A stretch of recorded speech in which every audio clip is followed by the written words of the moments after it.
সাংবাদিক বন্ধু বান্ধৱ সংবাদ মেল সম্বোধন কৰাৰ আগতেই আমি অসম প্ৰদেশ কংগ্ৰেছ কমিটিৰ তৰফৰ পৰা প্ৰথমতে আমি শোক প্ৰকাশ কৰিছোঁ যে যোৱাকালি আছাম ট্ৰিবিউন গ্ৰুপৰ ডাইৰেক্টৰ সুৰঞ্জিত গোবিন্দ বৰুৱা তেখেত পৰলোকপ্ৰাপ্তি হৈছে আৰু তেখেতৰ মৃত্যুত আমি অসম প্ৰদেশ কংগ্ৰেছ কমিটিয়ে গভীৰ শোক প্ৰকাশ কৰিছোঁ আৰু তেখেতৰ শোকসন্তপ্ত গোটেই পৰিয়ালবৰ্গ আৰু আছাম ট্ৰিবিউনৰ এই ডাঙৰ ফেমিলিটোলৈ আমাৰ শ্ৰদ্ধা আৰু নিবেদন কৰিছোঁ আৰু বৰুৱা ডাঙৰীয়াৰ মৃত্যুত আমাৰ অসমৰ এক অপূৰণীয় ক্ষতি হৈছে সকলো ক্ষেত্ৰত অকল সংবাদ জগত বুলিয়েই নহয় গোটেই অসমৰ সামগ্ৰিকভাৱে বৌদ্ধিক মহলত এক সাংঘাতিক ক্ষতি অপূৰণীয় ক্ষতি হৈছে আমি অসম প্ৰদেশ কংগ্ৰেছ কমিটিয়ে পুনৰবাৰ তেখেতৰ বিদেহ আত্মাৰ চিৰদিনৰ কামনা কৰিছোঁ। এতিয়া আজিৰ বিষয়টো হৈছে যে আপোনালোকে জানে মুখ্যমন্ত্ৰী মহোদয় আজি অলপ দিনৰ আগতে আমাৰ প্ৰদেশ কংগ্ৰেছৰ সভাপতি আৰু অন্যান্য বিৰোধী দলৰ বিভিন্ন নেতা আৰু বিভিন্ন বুদ্ধিজীৱী মহলে সঘনাই এটা কথা উল্লেখ কৰিছে যে অসমত কঠোৰ বিত্তীয় সংকট আছে, অসমত সাংঘাতিক ফাইনেন্সিয়েল ক্ৰাইচিছ হৈছে। কিন্তু এই কথাটো মুখ্যমন্ত্ৰীয়ে ঢাকি ৰাখিবৰ কাৰণে তেওঁ অতি দম্ভালি মাৰি অহংকাৰীভাৱে তেওঁ কৈছে, কেইবাবাৰো কৈছে যে অসমত কোনো বিত্তীয় সংকট হোৱা নাইকিয়া, আমাৰ ফাইনেন্সিয়েল কণ্ডিশ্যন বহুত ভাল আৰু তেওঁ তেনেকুৱাকৈ দম্ভ মাৰি তেওঁ কৈছে। আজি সেইকাৰণে আমি তথ্য আৰু পৰিসৰ তথ্য আৰু ডাটাৰে আমি আজি মুখ্যমন্ত্ৰীক প্ৰত্যাহ্বান জনাব আহিছোঁ যে অসমত ফাইনেন্সিয়েল ক্ৰাইচিছ হৈছে নে নাই আপোনালোকৰ। প্ৰথম কথাটো হৈছে যে ইকনমিক্সৰ অৰ্থ মানে সূত্ৰ অনুযায়ী এখন ৰাজ্যত যদি ফাইনেন্সিয়েল ক্ৰাইচিছ হয় কি কি কাৰণ হয়, তাৰ কাৰণ কি পৰিস্থিতিত ফাইনেন্সিয়েল ক্ৰাইচিছ বুলি কোৱা হয়, এই কথাকেইটা আমি আপোনালোকক তথ্য আৰু পৰিসংখ্যাৰ আমি কৈছোঁ। ফাৰ্ষ্ট থিং হৈছে যে যিটো ৰেভিনিউ ডেফিচিট, যে ৰেভিনিউ ডেফিচিট যিটো আমাৰ ৰাজহ, যিমান ৰাজহ সংগ্ৰহিত হয় সেই সংগ্ৰহিত ৰাজহতকৈ যেতিয়া আপুনি অধিক টকা আপুনি খৰচ কৰিবলৈ বাধ্য হ'ব, সেই কেতিয়া বাধ্য হ'ব? আপোনাৰ টকা নাথাকিলে বাধ্য হ'ব, আপুনি ধাৰ চাৰ চিন্তা কৰি আপুনি খৰচ কৰিব। গতিকে এই যে ৰেভিনিউ ডেফিচিটটো হৈছে ফাইনেন্সিয়েল ক্ৰাইচিছৰ এটা মূল লক্ষণ। আৰু আমাৰ অসমত ৰেভিনিউ ডেফিচিট কেনেকুৱা হৈছে আপোনালোকে আচৰিত হ'ব যে 2001 আৰু 2021 আৰু 2022 এই বিত্তীয় বৰ্ষত যেতিয়া জাষ্ট হিমন্ত বিশ্ব শৰ্মাই মুখ্যমন্ত্ৰীৰ দায়িত্ব লৈছিল, 2021-2022 এই বিত্তীয় বৰ্ষটোত অসমৰ ৰেভিনিউ ডেফিচিট আছিল কিমান জানেনে? 2,732 কোটি টকা। এইখন মই আপোনালোকক দি দিম, হাৰ্ড কপিও দিম, চফ্ট কপিও দিম, আপোনালোকে খালি এতিয়া শুনিলে লাগিব। মই ফ্ৰেকশ্যনটো কোৱা নাই, ফ্ৰেকশ্যনটো নকওঁ, দুটাকৈ কৈছোঁ। 2,732 কোটি টকা যেতিয়া হিমন্ত বিশ্ব শৰ্মাই 21 চনত মুখ্যমন্ত্ৰীৰ দায়িত্ব লৈছিল তেতিয়া খৰচ মানে ৰেভিনিউ ডেফিচিট হৈছিল অসমৰ কিমান। আৰু তাৰ এবছৰৰ পিছত 2022-2023 এইটো বিত্তীয় বৰ্ষত ৰেভিনিউ ডেফিচিট আমাৰ কিমান বেছিকৈ খৰচ হৈ গ'ল? 12,072 কোটি টকা। গতিকে এই খৰচটো পাৰ্চেণ্টেজত কিমান হৈছে জানেনে? 341% ইনক্ৰিজ হৈছে ৰেভিনিউ ডেফিচিট এটা বছৰৰ ব্যৱধানত। এই ফাইনেন্সিয়েল ক্ৰাইচিছ নহয় কি? ফাইনেন্সিয়েল ক্ৰাইচিছ নহয় কি? চৰকাৰৰ যিমান টকা সংগ্ৰহ হৈছে ৰেভিনিউ, সিমান টকাতকৈ তেওঁলোকে বহুত বেছি টকা তেওঁলোকে খৰচ কৰিছে। কিয়? হাতত পইচা নাই, হাতত পইচা নাই। পইচা নথকাৰ কাৰণে তেওঁলোকে এক্সট্ৰা উপায়েৰে ধাৰ চাৰ কৰি খৰচ কৰিব লগা হৈছে। ছেকেণ্ড হৈছে যেতিয়া ৰেভিনিউ ইনক্ৰিজ কেতিয়া কৰে, টেক্স ইম্প'জ কেতিয়া কৰে, যেতিয়া আপোনাৰ চৰকাৰখনে ফাইনেন্সিয়েল ক্ৰাইচিছত থাকিব, খৰচ মিলাব নোৱাৰিব, আপুনি বছৰটোৰ কাৰণে আপোনাক যিমান খৰচ লাগে সিমান খৰচ বিভিন্ন উৎসৰ পৰা আপুনি আহৰণ কৰিব নোৱাৰিব, তেতিয়া আপুনি উপায়ন্তৰ হৈ কি কৰে, সেইটোৱে ফাইনেন্সিয়েল ক্ৰাইচিছ। আৰু তেতিয়া উপায়ন্তৰ হৈ আপুনি কি কৰে, টেক্স ইম্প'জ কৰে, টেক্স ইনক্ৰিজ কৰে, ৰেভিনিউ ইনক্ৰিজ কৰে। এতিয়া আমি চাওঁ যে 2022-2023 এটা বৰ্ষই লৈছোঁ। এই বৰ্ষত চেণ্ট্ৰেল গভৰ্ণমেণ্টে টেক্স ৰেভিনিউ ইনক্ৰিজ কৰিছে। চেণ্ট্ৰেল গভৰ্ণমেণ্টে টেক্স ৰেভিনিউ কিমান ইনক্ৰিজ কৰিছে? 13.66% ইনক্ৰিজ কৰিছে চেণ্ট্ৰেল। সেইটোতো আমি দিব লাগিবই, আমাৰ অসমৰ প্ৰত্যেকজন নাগৰিকে দিব লাগিবই। তাৰোপৰি ষ্টেট গভৰ্ণমেণ্টে নিজাববীয়াকৈ ষ্টেট গভৰ্ণমেণ্টে টেক্স ৰেভিনিউ ইনক্ৰিজ কৰিছে 25.44%। তেতিয়াহ'লে এতিয়া আপোনালোকে চাব, ফাইনেন্সিয়েল ক্ৰাইচিছ নহ'লে ইমান অতিৰিক্ত কৰৰ বোজা ৰাইজৰ ওপৰত জাপি দিয়া হয় নেকি? কিয় দিলে তেতিয়াহ'লে মোক কওক, হিমন্ত বিশ্ব শৰ্মাই কওক যে কি কাৰণে তেওঁ অতিৰিক্ত চেণ্ট্ৰেলেতো কৰ লগাইছে, চেণ্ট্ৰেলে যিটো কৰ দিছে সেইটোতো 13.66% বেছিকৈ লগালে আগৰ বছৰৰ তুলনাত। সেইটোৰ উপৰি ষ্টেট গভৰ্ণমেণ্টে এক্সট্ৰাকে আৰু 25.44% টেক্স ৰেভিনিউ টেক্স অসমৰ ৰাইজৰ ওপৰত লগাইছে। গতিকে এইটো ফাইনেন্সিয়েল ক্ৰাইচিছ নহ'লে কিহৰ কাৰণে কৰিলে হিমন্ত বিশ্ব শৰ্মাই, তাৰ উত্তৰ দিব পাৰিম। এতিয়া আমি আহোঁ দ্বিতীয় যে সেইটো হৈছে কি, যে ফিস্কেল ডেফিচিট। ফিস্কেল ডেফিচিটটো হৈছে কি, যে সকলো উৎসৰ পৰা ৰাজ্যখনৰ যিমান উপাৰ্জন হৈছে সেই উপাৰ্জনতকৈ যদি আপুনি বেছি খৰচ কৰিছে, সেই বেছিটোৱে হৈছে ফিস্কেল ডেফিচিট। এই বেছি কেতিয়া খৰচ কৰিব আপুনি? বেছি কেতিয়া আপোনাৰ হাতত টকা নাই, যে আপোনাক যিমান টকা লাগে সিমান টকা আপুনি পোৱা নাই, সেই টকা পোৱাবৰ কাৰণে আপুনি এক্সট্ৰাকৈ আপুনি খৰচ কৰিব লগা হয়। গতিকে এতিয়া আপুনি চাওক, ফিস্কেল ডেফিচিটটো অসমত চাওক। আমি তাৰ আগতে এটা কম্পেৰিজন আনি দিছোঁ।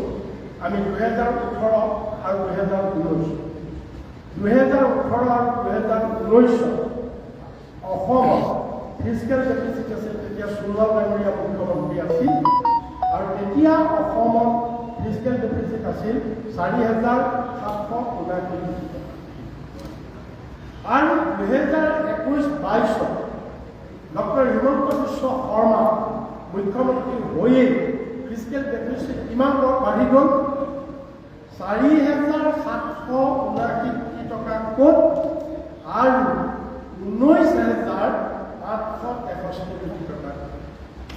অৰ্থাৎ 2021-2022 ডক্টৰ হিমন্ত বিশ্ব শৰ্মাই তেওঁৰ দিনত আমাৰ ফিস্কেল ডেফিচিট বৃদ্ধি পালে 19,861 কোটি টকা। আৰু 22-23 এইটো হৈছে 21-22 আৰু 22-23 ই আৰু কিমান বৃদ্ধি পালে? ই কিমান বৃদ্ধি পালে গম পাইছেনে? 30,204 কোটি টকা। 30,204 কোটি টকা লৈ ফিস্কেল ডেফিচিট বৃদ্ধি পাইছে। অৰ্থাৎ আপোনাৰ বছৰটোত যিমান আপুনি ৰাজ্যখনে যিমান টকা বা আহৰণ কৰিছে সেই টকাতকৈ আপুনি 30,204 কোটি টকা বেছিকৈ খৰচ কৰিছে। আপোনাৰ হাতত পইচা নাই, আপোনাৰ হাতত পইচা নাই, কিমান নোহোৱাকৈ আপুনি কিমান টকা আপুনি বেছিকৈ খৰচ কৰিছে। আৰু এই খৰচটো পাৰ্চেণ্টেজত কিমান হৈছে গম পাইছেনে? এবছৰত 52.06% এই ফিস্কেল ডেফিচিট বৃদ্ধি পাইছে। গতিকে এইটো ফাইনেন্সিয়েল ক্ৰাইচিছ নহ'লে এইটো কেতিয়াও হ'ব নোৱাৰে। এতিয়া আমি থাৰ্ড পাইছোঁ যে এই গোটেই গভৰ্ণমেণ্টখন ক'ত ডিপেণ্ড কৰিছে? গভৰ্ণমেণ্টে সাধাৰণতে ডিপেণ্ড কৰে নিজৰ ৰাজহৰ ওপৰত, ডিপেণ্ড কৰে। কিন্তু এইখন গভৰ্ণমেণ্টে ক'ত ডিপেণ্ড কৰিছে? নিজৰ ৰাজহ নাই। গতিকে ক'ত ডিপেণ্ড কৰিছে? লোন আৰু বৰ'ইং, লোনছ এণ্ড বৰ'ইংছ, ঋণৰ ওপৰত ডিপেণ্ড কৰিছে। আৰু ঋণ কিমান বাঢ়িছে আপোনালোকে চাওক। 2016 চনত তৰুণ গগৈ ডাঙৰীয়াই যেতিয়া চৰকাৰ এৰিছে, তেতিয়া এইবিলাক মোৰ ৰিপৰ্ট নহয় দেই, এইবিলাক CAG ৰিপৰ্ট। তৰুণ গগৈ ডাঙৰীয়াই 2016 চনত যেতিয়া চৰকাৰ এৰিছে, তেতিয়া অসমৰ ঋণৰ বোজা কিমান আছিল? 35,000 কোটি টকা আছিল। লাভ ফ্ৰেকশ্যনটো মই নাই, ঠিক আছে। তাৰপিছত সোণোৱাল ডাঙৰীয়া আহিছে, আৰু সোণোৱাল ডাঙৰীয়াই 2016 পৰা 2021 5 বছৰ, সোণোৱাল ডাঙৰীয়াৰ দিনত 2016 পৰা 2021লৈ 5 বছৰত আমাৰ লোন কিমানলৈ বৃদ্ধি পালে? 66,020 কোটি টকালৈ বৃদ্ধি পালে। 66,020 কোটি টকালৈ আমাৰ ঋণ বৃদ্ধি পালে 5টা বছৰ। তাৰপিছত 21 চনত ডক্টৰ হিমন্ত বিশ্ব শৰ্মা আহিল, আৰু 21 চনত ডক্টৰ হিমন্ত বিশ্ব শৰ্মাৰ আজি মোটামুটি 2.5 বছৰ হৈছে, অলপ বেছি হৈছে 2.5 বছৰ। এতিয়া 2021 পৰা 2024 এই 2.5 বছৰত হিমন্ত বিশ্ব শৰ্মাৰ দিনত অসমৰ ঋণ কিমানলৈ বৃদ্ধি পালে? 1,52,000 কোটি টকালৈ বৃদ্ধি পালে। 1,52,000 কোটি টকালৈ বৃদ্ধি পালে। অৰ্থাৎ 2.5 বছৰত হিমন্ত বিশ্ব শৰ্মাৰ দিনত আমাৰ ঋণ কিমান বৃদ্ধি পালে? 85,980 crores, কিমান টকা বৃদ্ধি পালে। এতিয়া আপোনালোকে কওক, এতিয়া হিমন্ত বিশ্ব শৰ্মাই কওক, তোমাৰ যদি ফাইনেন্সিয়েল ক্ৰাইচিছ নাই, তুমি কিহৰ কাৰণে ইমান বৃহৎ পৰিমাণৰ লোন লৈছা? তুমি ৰাজ্য চলাব পৰা নাই, তুমি কৰ কাটনৰ পৰা তোমাৰ উপাৰ্জন অহা নাই, তুমি ৰেভিনিউ আহৰণ কৰিব পৰা নাই, তুমি ফাইনেন্সিয়েল মেনেজমেণ্ট কৰিব পৰা নাই। এতিয়া তুমি জনে মনে তুমি বেলেগ কামত খৰচ কৰিছা, যাৰ কাৰণে তোমাৰ ৰাজ্য চলাবলৈ তোমাৰ হাতত টকা নাই। টকা নথকাতেই ফাইনেন্সিয়েল ক্ৰাইচিছ। তোমাৰ হাতত দেশখন চলাবলৈ টকা নাই, দেট ইজ ফাইনেন্সিয়েল ক্ৰাইচিছ। আৰু সেইকাৰণে তুমি কি কৰিছা? লোন ল'ব লগা হৈছে, লোন লৈছে। আৰু গতিকে এতিয়া এই চৰকাৰখন লোনৰ ওপৰত নিৰ্ভৰশীল চৰকাৰ হৈছে। এতিয়া এই লোন লোৱাৰ ফলত আমাৰ কি কি এফেক্ট হৈছে এইটো চাওঁ। নাম্বাৰ 1 এফেক্ট হৈছে আমাৰ, আমি এবছৰত 7,299 কোটি টকা আমি সুদ দিব। অৰ্থাৎ আমাৰ এনুৱেল বাজেট যিটো, এনুৱেল বাজেটৰ পৰা 7,299 কোটি টকা আপুনি কোনো ডেভেলপমেণ্টত খৰচ কৰিব নোৱাৰে। বাহিৰে বাহিৰে সেই 7,299 কোটি টকা ইণ্টাৰেষ্টত আপুনি দিব লাগে। দেট ইজ ওৱান, সেইটো এটা গুণ। ছেকেণ্ড কি হৈছে আপোনালোকে চাওক, যে এই লোন কোনো মেজৰ প্ৰজেক্টৰ কাৰণে লোৱা নাই। এই লোন কোনো অসমৰ ডেভেলপমেণ্টৰ কামৰ কাৰণে লোৱা নাই। CAG-য়ে কৈছে, CAG ৰিপৰ্টত কৈছে এই লোন কিহৰ কাৰণে লৈছে? তেওঁলোকে ডাইৰেক্ট অৰুণোদয় বুলি নাই কোৱা, তেওঁলোকে কৈছে ডে টু ডে এক্সপেন্সেছৰ কাৰণে লৈছে। কিন্তু আমি কৈছোঁ যে এইটো ডে টু ডে এক্সপেন্সেছ নহয়, মাত্ৰ এই লোন লৈছে অৰুণোদয় আৰু এনে ধৰণৰ যিবিলাক ইণ্ডিভিজুৱেল বেনিফিচিয়াৰী স্কিম আছে, এই ইণ্ডিভিজুৱেল বেনিফিচিয়াৰী স্কিমবিলাকক বেনিফিচিয়াৰী সন্তুষ্ট কৰি বিজেপিৰ ভোট বেংকটো ইনটেক্ট ৰাখিবৰ কাৰণে তেওঁলোকে লোন লৈছে। তাৰ বাহিৰে কোনো ডেভেলপমেণ্ট কামত তেওঁলোকে লোন লৈছে। কাৰণ কোনো এই লোন লৈ কোনো ডাঙৰ প্ৰজেক্ট একো হোৱা নাই। আৰু এতিয়া চাওক, এতিয়া লোনৰ টকা কিমান আছে ডেভেলপমেণ্টৰ, সেইটো চাওক। এতিয়া আপোনালোকে চাব ভেৰি ইণ্টাৰেষ্টিং 2018-2019 এইটো বিত্তীয় বৰ্ষ আমাৰ ৰেভিনিউ এক্সপেণ্ডিচাৰ আছে ৰেভিনিউ এক্সপেণ্ডিচাৰ মানে আমাৰ কমিটেড এক্সপেণ্ডিচাৰ আছিল অসমত 56,899 crores আৰু ই বাঢ়িলে হিমন্ত বিশ্ব শৰ্মাৰ দিনত কিমান বাঢ়িল গম পাইছেনে ই 22-23 ই কিমান বাঢ়িল 1,01,814 কোটি টকালৈ বাঢ়িল 1,01,814 কোটি টকালৈ 56,000 কোটিৰ পৰা ইমান টকালৈ আমাৰ ৰেভিনিউ এক্সপেণ্ডিচাৰ হিমন্ত বিশ্ব শৰ্মাৰ দিনত বাঢ়িছে আৰু এই বঢ়াটো কিমান জানেনে 84.88% 1 টকাৰ পৰা এইটো বুজাল আপুনি ভালকৈ বুজি পাব 1 টকাৰ ভিতৰত 84.88%, তাৰমানে 85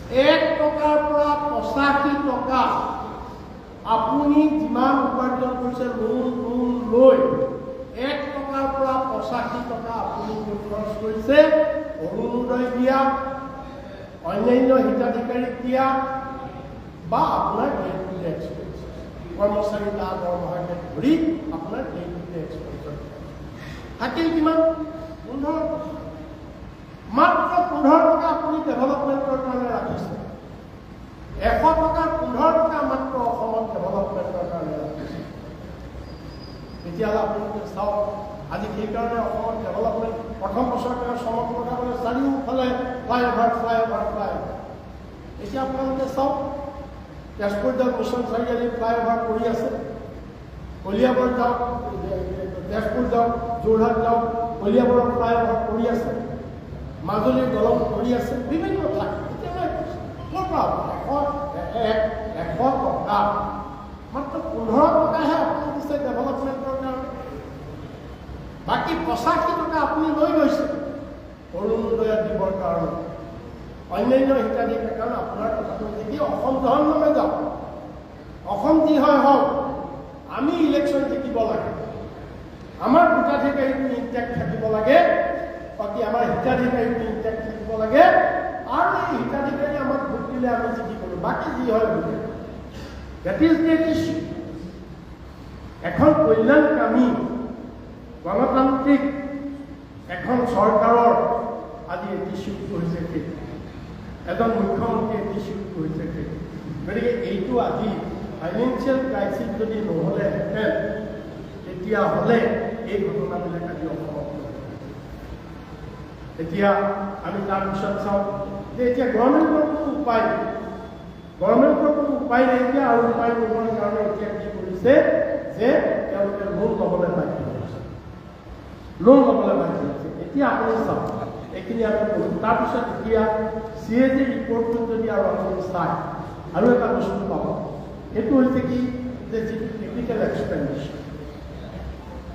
এক্সপেণ্ডিচাৰ কাক কয় যে যিবিলাক ইনফ্ৰাষ্ট্ৰাকচাৰ ক্ৰিয়েট কৰিবৰ কাৰণে যিটো খৰচ কৰে অৰ্থাৎ ৰোড ব্ৰিজ ঘৰ বিল্ডিং পাৰ্মানেণ্ট ইনফ্ৰাষ্ট্ৰাকচাৰ এছেট এইবিলাকৰ কাৰণে যিটো খৰচ কৰে সেইটো হৈছে কেপিটেল এক্সপেণ্ডিচাৰ আৰু এই কেপিটেল এক্সপেণ্ডিচাৰটো বঢ়াব লাগে বুলি কৈছে সদায় CAG কৈছে এইটো বঢ়াব লাগে তেতিয়াহে দেশৰ উন্নয়ন হ'ব ৰাজ্যৰ উন্নয়ন হ'ব যিমান ইনফ্ৰাষ্ট্ৰাকচাৰ হ'ব কিন্তু ইয়াত কি হৈছে অসমত কি হৈছে ওলোটা হৈছে CAG ৰিপৰ্টত 23 চনৰ CAG ৰিপৰ্টত কৈছে অসমত ওলোটা হৈছে কেনেকৈ ওলোটা হৈছে তেওঁলোকে দেখুৱাইছে যে 21-22 চনত কেপিটেল এক্সপেণ্ডিচাৰ আমাৰ কিমান হৈছিলে কেপিটেল এক্সপেণ্ডিচাৰ হৈছিলে আমাৰ 20,125 কোটি আৰু 22-23 চন এই কেপিটেল এক্সপেণ্ডিচাৰ আমাৰ কিমান হৈছে 15,999 কোটি 15,999 কোটি এবছৰতে 5,000 কোটি টকা কমি আহিছে অৰ্থাৎ 20.51%. Capital expenditure যিটো বাঢ়িব লাগে বুলি কৈছে CAG বা অৰ্থনীতিৰ সূত্ৰ হৈছে capital expenditure বছৰ বছৰ বাঢ়ি যাব লাগে। That means ডেভেলপমেণ্টৰ পইচা বছৰ বছৰ বাঢ়ি যাব লাগে, কিন্তু বাঢ়ি যোৱাৰ পৰিৱৰ্তে হিমন্ত বিশ্ব শৰ্মাৰ আমোলত আমাৰ 21-22 চনত আমাৰ মোটামুটি 20,125 কোটি টকা আমি কেপিটেল এক্সপেণ্ডিচাৰত খৰচ কৰিছিলোঁ আৰু 22-23 আমি খৰচ কৰিছোঁ 15,999 কোটি টকা, অৰ্থাৎ যোৱা বছৰতকৈ ইটো বছৰতকৈ 20% কমি গৈছে যিটো কেপিটেল এক্সপেণ্ডিচাৰ। এইটো ফাইনেন্সিয়েল ক্ৰাইচিছ নহয়। তোমালোকৰ পইচা নাই ডেভেলপমেণ্ট কৰিবৰ কাৰণে, আৰু সেইকাৰণে তুমি কম্প্ৰমাইজ কৰি পেলাইছে কাণ্ট্ৰিৰ ইণ্টাৰেষ্ট, ৰাজ্যখনৰ ইণ্টাৰেষ্ট তুমি কম্প্ৰমাইজ কৰি পেলাইছে। এতিয়া আমি আহোঁ, যদি ফাইনেন্সিয়েল ক্ৰাইচিছ নাই তে হিমন্ত বিশ্ব শৰ্মাই উত্তৰ দিছে যে ইমান এই contractor huge liability to contractor, vendor আৰু ছাপ্লাই। আমাৰ যিমানবিলাক ছাপ্লায়াৰ আছে, গভৰ্ণমেণ্ট ছাপ্লাই, যিমানবিলাক ভেণ্ডৰ আছে, যিমানবিলাক কণ্ট্ৰেক্টৰ আছে, এইবিলাক 31 মাৰ্চ 2024 এতিয়াতো আৰু বেছি 31 মাৰ্চ 2024লৈকে 26,000 কোটি টকা ঠিকাদাৰবিলাক ছাপ্লায়াৰ ভেণ্ডৰবিলাকক দিবলৈ আছে। আপোনালোকে মই যদি মিছাকৈ কৈছোঁ, একেবাৰে সহজ উপায় আছে। এই পুলিচ বিভাগত যে গাড়ী দি আছে আমাৰ বহুত মানুহে, আমাৰ বহুত কোনোবা যুৱকে, হয়তো আপোনালোকৰ কোনোবা সাংবাদিকে পুলিচ বিভাগত আপোনালোকে গাড়ী দিছে ভাড়া, সেই গাড়ীৰ ভাড়া আজি 18 মাহ, গাড়ীৰ ভাড়া, গাড়ীৰ বিল 18 মাহ। মই এটা এক্সাম্পল দিছোঁ, জেইলত যিবিলাকে খানা ছাপ্লাই দিছে তেওঁলোকৰ আজি বিল তেওঁলোকে নাই। আপোনালোকে এই যে খানাপাৰা ফিল্ডত টেণ্ট হাউচবিলাক, ডাঙৰ ডাঙৰ পেণ্ডেলবিলাক যে হয়, এই দুই এটা মই নাম নকওঁ আৰু সেইকেইটা, তেওঁলোকে শুনিবচোন তেওঁলোকৰ বিলবিলাক পোৱা এনেকুৱাতে। আৰু বাকী ঠিকাদাৰ, বাকী আমাৰ যিমানবিলাক PWD ঠিকাদাৰ আছে, আপোনাৰ ৱাটাৰ ৰিচোৰ্চৰ ঠিকাদাৰ আছে, এই গোটেইবিলাক তেওঁলোকে জল জীৱন বন্ধ কৰি দিলে, জল জীৱন মিছনৰ পইচা বন্ধ কৰি দিছে, আপোনালোকে গম পাইছে। গতিকে এইটো যদি হিমন্ত বিশ্ব শৰ্মাই উত্তৰ দিয়ক, যদি তোমাৰ ফাইনেন্সিয়েল ক্ৰাইচিছ নাই, তুমি ইমান 26,000 কোটি টকা এই ঠিকাদাৰবিলাকক যে দিবলৈ আছে, ছাপ্লায়াৰবিলাকক যে দিবলৈ আছে, মাহৰ পিছত মাহ তেওঁলোকে EMI ভৰি আছে, লোন লৈ পেলাই তেওঁলোকে বিজনেছ কৰিছে।